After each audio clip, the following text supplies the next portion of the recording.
Details చూస్తే 10 మందికి అన్నం పెట్టాలన్న ఆలోచన అందరికీ రాదు. ఆకలి బాధ, అన్నం విలువ తెలిసిన వాళ్ళకి మాత్రమే అది సాధ్యం. అలాంటి మంచి ఆలోచన దృక్పథం కలిగిన గొప్ప నాయకుడు కంది శ్రీనివాసరెడ్డి.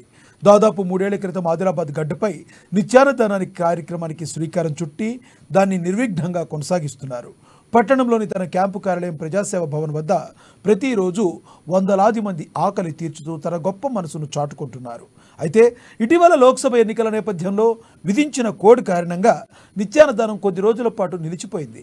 మళ్ళీ ఇటీవల కోడెత్తేయగానే తిరిగి ప్రారంభించారు కంది శ్రీనివాసరెడ్డి. తన ఫౌండేషన్ ద్వారా ప్రతిరోజు వందలాది మందికి భోజనం పెడుతూ అందరి అభిమానాలు అందుకుంటున్నారు.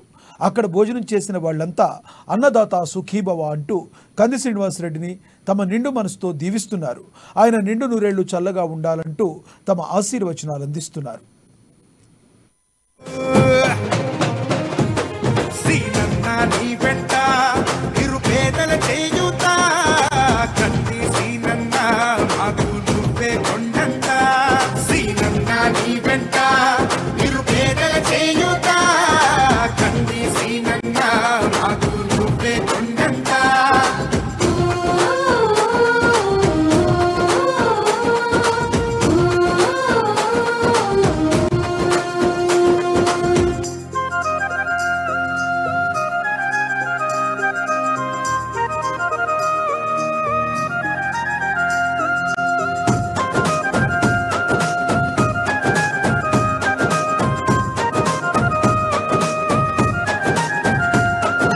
పోరాటానికి పొలికే కై పిడికిలి ఎత్తినవు, పేదల బ్రతుకుల మార్చుటకై పయనం గట్టినవు.